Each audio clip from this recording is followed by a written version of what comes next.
Well, it's a great honor to be here. It seems to have fallen to me and my colleagues, Christopher and Dan, to argue against God in what I am now told is the most religious state in your nation. I'm encouraged by the show of hands here. I just want to assure those of you who are religious here that our purpose is not to offend you this morning, but I will nevertheless repay your hospitality by telling you exactly what I think about religion.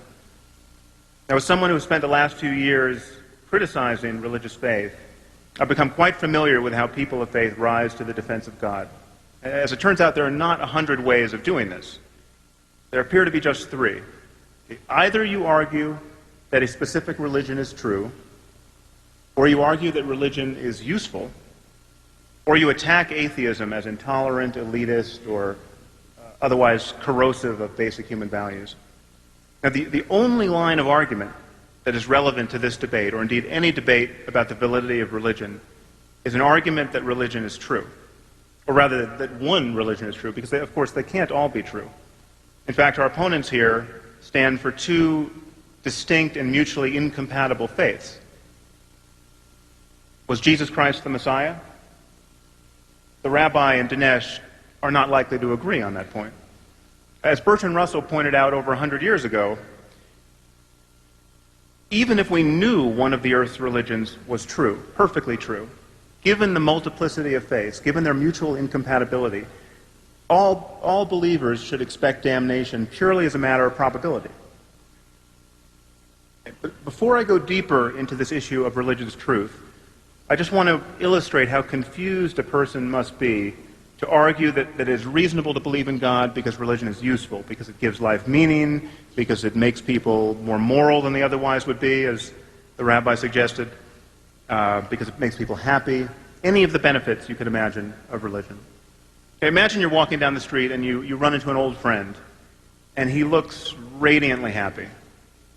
You ask him what's going on in his life, and he tells you that everything changed for him the day he realized that he was destined to marry Angelina Jolie.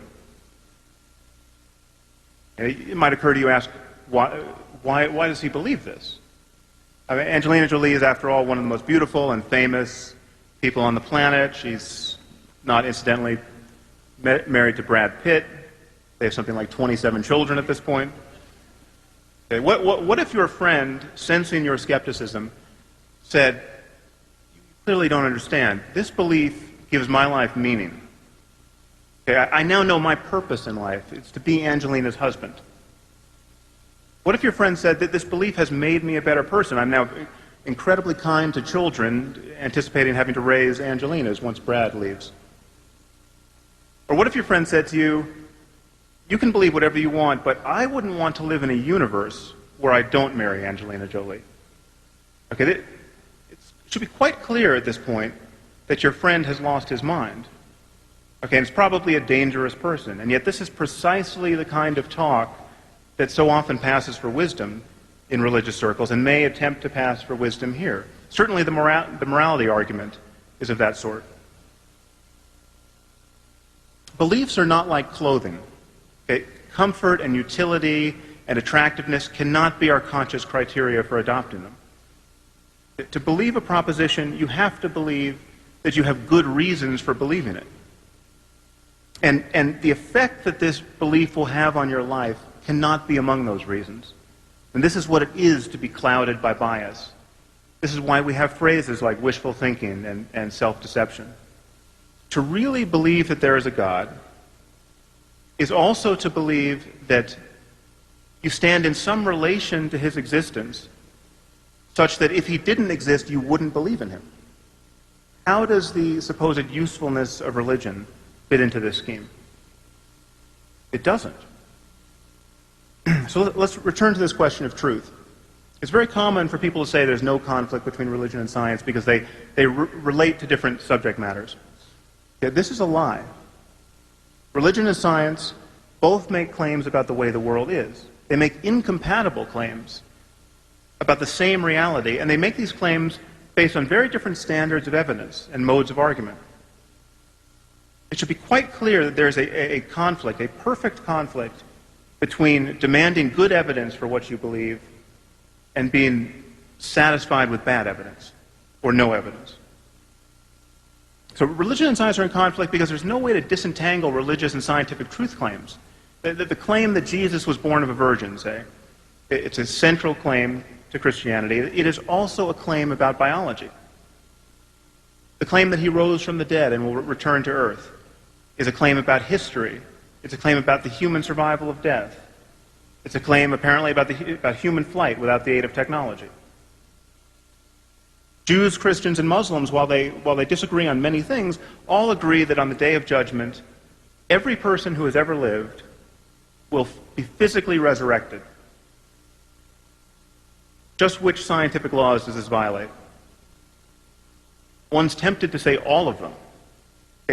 If the basic claims of religion are true, science is so blind to this underlying reality, and the laws of nature are so susceptible to supernatural modification as to render the whole enterprise of science ridiculous.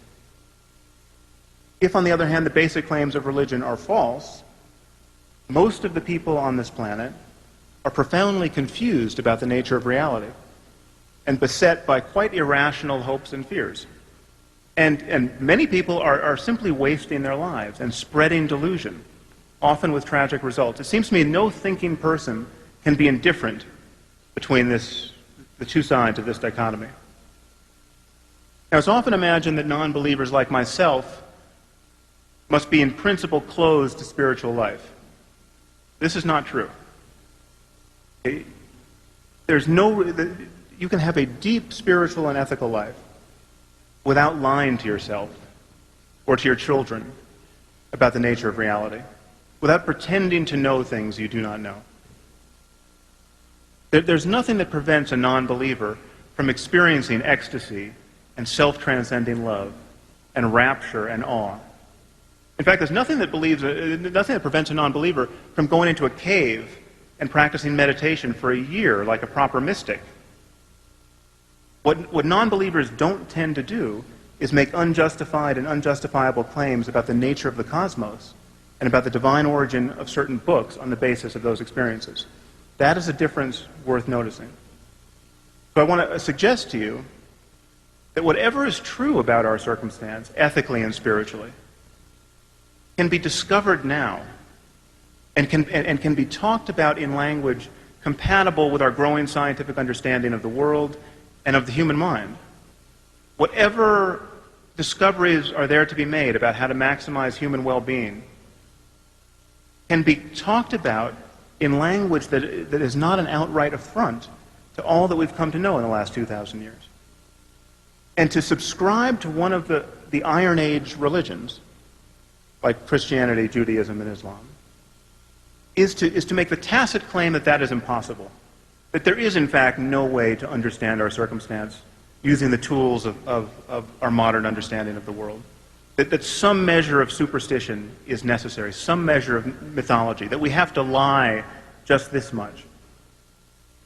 The point is, we can place our confidence only in human conversation. And the question is, do you want to place it in a 21st century conversation where we have all of the world's literature and learning available to us? Or do you want to place it in a first century conversation? Or a 7th century conversation, as preserved in one of our holy books? Thank you very much.